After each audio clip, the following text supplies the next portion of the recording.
Channel को subscribe कीजिए, video को लाइक कीजिए, शेयर कीजिए। कांग्रेस के नरेंद्र खोड़िया बने सागवाड़ा नगर पालिका अध्यक्ष। सागवाड़ा नगर पालिका चुनाव 2021 में ऐतिहासिक जीत दर्ज करने के बाद आज हुए अध्यक्ष पद हेतु चुनाव में कांग्रेस के नरेंद्र खोड़िया ने मारी बाजी। सागवाड़ा नगर पालिका अध्यक्ष पद के लिए कांग्रेस से नरेंद्र खोड़िया, भाजपा से हरीश सोमपुरा एवं निर्दलीय के रूप में दिव्या आभारी ने नामांकन प्रस्तुत किया था। आज हुए अध्यक्ष पद हेतु चुनाव में कांग्रेस के नरेंद्र खोड़िया को 22 वोट मिले, जबकि भाजपा के हरीश सोमपुरा को 10 एवं दिव्या आभारी को 3 वोट मिले। सागवाड़ा उपखंड अधिकारी राजीव द्विवेदी ने नवनिर्वाचित अध्यक्ष नरेंद्र खोड़िया को अध्यक्ष पद की शपथ दिलाई। इस अवसर पर अध्यक्ष का चुनाव जीतने के बाद कांग्रेस कार्यकर्ताओं में खुशी का माहौल है। जी जिंदाबाद, कांग्रेस पार्टी जिंदाबाद, अशोक गहलोत जिंदाबाद, सरवटे साहब जिंदाबाद। सागवाड़ा नगर पालिका के सदस्य सत्यनिष्ठा से ईश्वर के नाम शपथ लेता हूँ सत्यनिष्ठा से प्रतिज्ञान करता हूँ कि मैं विधि द्वारा स्थापित भारत के संविधान के प्रति सच्ची श्रद्धा और निष्ठा रखूंगा और मैं उन कर्तव्यों का जिनमें मैं प्रवेश करने वाला हूँ सत्यनिष्ठा से निर्वहन करूंगा और मैं शपथ लेता हूँ कि स्वयं स्वच्छता के प्रति प्रतिबद्ध रहूंगा और उसके लिए समय दूंगा। मैं हर वर्ष 100 घंटे श्रमदान करके इस संकल्प को चरितार्थ करूंगा। मैंने कांग्रेस पार्टी की तरफ से, अशोक गहलोत जी की तरफ से, हमारे डोटासरा जी की तरफ से सागवाड़ा के पूरी जनता को, मतदाताओं का आभार व्यक्त करता हूं कि उन्होंने हमारे ऊपर विश्वास किया और लंबे समय से यहाँ विकास की जो गति रुकी हुई थी, कांग्रेस पार्टी के ऊपर, अशोक गहलोत जी के ऊपर विश्वास किया, नरेंद्र खोड़िया जी और उनकी टीम के ऊपर विश्वास किया। हम आपको आश्वस्त करते हैं कि जितनी घोषणाएं कांग्रेस के हमारे घोषणा पत्र में लागू की गई हैं वो 100% लागू। और सबसे बड़ी बात कि अभी आपने कहा कि हमारी प्राथमिकता, तो हमारी प्राथमिकता आदिवासी क्षेत्र में जो बाहरी क्षेत्र हमारा है, हमारे जो मुस्लिम इलाके हैं, हमारे जो कॉलोनी है, जो सागवाड़ा से बाहर की बस्तियां जहां पिछले 25-30 साल से भेदभाव किया गया, हमारे गरीब आदिवासी को, गरीब दलित आदमी को, गरीब व्यक्ति को पट्टे नहीं दिए गए। हमारी पहली प्राथमिकता होगी कि जितने भी हमारी कच्ची बस्ती के अंदर बैठे हुए लोग हैं वर्षों से, उनको सबसे पहले उस मकान का मालिक बनाया जाएगा।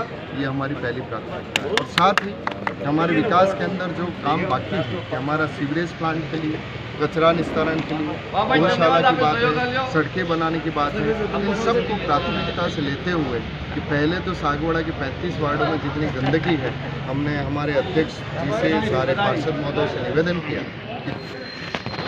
सबसे पहले तो मैं एकता समाचार सागवाड़ा न्यूज़ चैनल को नमस्कार करता हूं और सागवाड़ा की जनता को भी मैं नमन करता हूं। हमारा जो विकास का विज़न है उस हिसाब से हम जब जीत के आए तो हमारे जितने भी पार्षद थे उनकी इच्छा थी कि हम विकास करेंगे, मगर किस तरह का विकास करेंगे। तो हम उसके लिए सबसे पहले जयपुर में गए, माननीय शांतिलाल जी धारीवाल साहब के वहाँ मिले। उन्होंने हाथों हाथ 110 करोड़ की जो स्वीकृति थी वो हाथों हाथ करवाई। फिर हम माननीय मुख्यमंत्री जी के वहाँ गए और उन्हें भी धन्यवाद दिया और उनको सागवाड़ा आने का सभी पार्षदों ने मिल करके, हमारे साथ नेता हमारे भाई दिनेश जी खोटनिया थे, रमेश जी आसावत थे, ललित जी पंचाल थे, भाई गौतम जी थे, सभी अतुल भाई थे, ये सारे जितने हम सभी हमारे वरिष्ठ जिला कांग्रेस के जितने भी कार्यकर्ता थे उनको लेकर के हम वहाँ गए और माननीय मुख्यमंत्री जी को भी धन्यवाद दिया कि हम आपके आभारी हैं कि आपने 110 करोड़ रुपए की स्वीकृति जारी की। फिर वहाँ जयपुर में हमने नगर भ्रमण किया। हम सभी पार्षदों ने नगर भ्रमण इसलिए किया कि हम ये चाहते थे कि बड़े शहर में विकास कैसा हो, वो उस विकास को देखने के लिए गए थे, उन सड़कों को देखने गए थे, उन गार्डन को देखने गए थे। फिर इसके बाद हम माउंट आबू गए। माउंट आबू भी इसलिए गए कि जो नक्की झील है माउंट आबू की, उसी तरह के हमारे सागवाड़ा के तालाब हैं बड़े बड़े। जिस तरह से नक्के झील को बनाया गया है और वहाँ बोटिंग की व्यवस्था की गई है, उस बोटिंग की व्यवस्था को भी हमने वहाँ देखा। उस आबू रोड की सड़कों को देखा, वहाँ के गार्डन को देखा, वहाँ की पहाड़ियों को भी देखा जो बहुत ही खूबसूरत और सुंदर बनाई गई है वहाँ की नगरपालिका के द्वारा। तो हमें उस विज़न का हमें एक आइडिया मिला, इसलिए हम गए थे, हम भ्रमण के लिए गए थे। हमारा उद्देश्य वही था कि हम सभी यहाँ से जाएं और जहाँ जहाँ विकास हुए हैं उसी दृष्टिकोण को हम सागवाड़ा में उस विकास के दृष्टिकोण को रखते हैं, इसलिए हम गए थे। आज आप शपथ ले लेंगे और शपथ लेने के बाद सागवाड़े के विकास के बारे में बताइए, क्या क्या विकास किया जाएगा सागवाड़े का? देखिए, मैं वार्ड नंबर 4 से खड़ा हुआ हूँ और 4 से मुझे जनता ने जिताया और वो भी 4 का आंकड़ा है और हमारे सदस्य भी 22 आए हैं तो वो भी 2+2 होते हैं, यानी 4 होते हैं। तो हम इस नगर को 4 चांद लगाएंगे विकास के अंदर, ये हमारा विज़न है। आज ये कड़ी में हमारे सामने है पवन जी गोवाड़िया, जो एक वरिष्ठ नेता है सागवाड़ा के। सर बताइए, आपकी मेहनत रंग लाई, आप सारे परिवार की मेहनत रंग लाई, तो इसके बारे में बताइए। सबसे पहले तो मैं सागवाड़ा की जनता का आभार व्यक्त करता हूँ कि जिन्होंने हमारी कांग्रेस पार्टी पर हमारी सोच और जो हमारे विकास का इरादा है उस पर हम सब खरे उतरे और सागवाड़ा की जनता ने भरपूर सहयोग देकर के 22 पार्षद का चुनाव किया। हमें गर्व है सागवाड़ा की जनता पर और हमारे चेयरमैन भाई श्री नरेंद्र जी खोडनिया शीघ्र ही आज शपथ लेने जा रहे हैं, तो मैं उनको शुभकामनाएं प्रेषित करता हूं कि जिस प्रकार सागवाड़ा की सोच उन्होंने बना रखी है कि सागवाड़ा का विकास हम किस प्रकार करेंगे, क्या क्या योजना है, हर प्रकार का हमारा प्लानिंग पूरा कांग्रेस पार्टी ने तैयार कर दिया गया है। और भाई श्री दिनेश जी खोडनिया जो कि राज्य सरकार में वो उनकी प्रबल दावेदारी होती है, उनका वहाँ पर अशोक जी से बहुत अच्छे संबंध हैं और इस हिसाब से हमें सागवाड़ा नगर को अच्छा पैसा मिलेगा और अच्छा विकास होगा, यही शुभकामना प्रेषित करता हूँ। धन्यवाद, जय हिंद।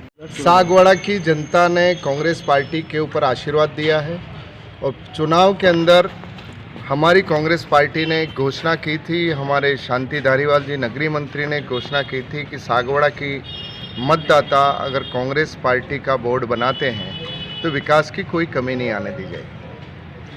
जब पूरी जनता ने 22 वार्ड जिताए, ऐतिहासिक विजय दी कांग्रेस पार्टी को, तो माननीय अशोक गहलोत जी का प्रेम इस सागवाड़ा के ऊपर वर्षों से बना हुआ है। और जब हमारे सारे पार्षद उनका आशीर्वाद लेने के लिए जयपुर गए तो ये राजस्थान के इतिहास की सबसे पहली घटना है कि माननीय अशोक गहलोत जी ने हमारे वहाँ पहुँचने से पहले ही नगरीय विकास मंत्री को निर्देश दे करके 110 करोड़ रुपया आवंटित किया है। उसके लिए मैं माननीय मुख्यमंत्री जी का, शांति धारीवाल जी का, सागवाड़ा की जनता की तरफ से आभार व्यक्त करता हूँ। सागवाड़ा की जनता से कांग्रेस पार्टी निवेदन करना चाहती है, हमारे सारे नेता बैठे हुए, कि जो वादे हमने किए हैं ये वादे नहीं रहेंगे, उसकी शुरुआत हो चुकी है। और किसी पार्टी में, किसी नगर पालिका में, देश के इतिहास में सभापति के चुनाव से पहले, अध्यक्ष के चुनाव से पहले अगर राज्य का मुख्यमंत्री कोई घोषणा करता है 110 करोड़ की, तो सागवाड़ा की जनता को और वागड़ की जनता को समझना चाहिए कि आने वाला कैसा समय आने वाला है सागवाड़ा के लिए और पूरे डूंगरपुर जिले के लिए। तो मैं फिर से एक एक मतदाता का आभार व्यक्त करता हूं जिन्होंने हमारे 3500 वार्डों में हमको मत दिया है। हार जीत कई हमारे पार्षद हार सकते हैं, उसका कोई विषय नहीं है, हमारे लिए तो वो हमारे पार्षद की तरह ही हैं। 3500 वार्डों के अंदर एक तरफा विकास की गंगा बहेगी और जनता याद करेगी इस 5 साल के कार्यकाल को कि इस 5 साल के अंदर हम वो विकास करके दिखाएंगे कि ये हमारे सागवाड़ा के मतदाता ये गौरवान्वित महसूस करेंगे कि हमने एक ऐसे बोर्ड को चुना था जिसने सागवाड़ा का नक्शा बदल दिया। कांग्रेस के ब्लॉक अध्यक्ष हमारे सामने है बंधु जी पाठक। पाठक जी बताइए, ये पूरा शहर आपको जाता है, 22 जो वार्ड जीते हैं? नहीं, सागवाड़ा की पूरी जनता को किया जाता है विकास के नाम से। जो सागवाड़ा के सब लोगों ने जो वोट दिए विकास के नाम से, पूरी सागवाड़ा की जनता को किया जाता है। आगे सागवाड़ा विकास के लिए क्या करोगे, इसके बारे में बताइए। सागवाड़ा में विकास करने के लिए जो तालाबों का ने जो हमारे माननीय मंत्री महोदय शांति धारीवाल जी ने जो बताया है कि अलग अलग जगह पे अलग अलग पैसे की जो घोषणाएं की है, उसका तत्काल प्रभाव से कार्य शीघ्र ही चालू कराया जाए।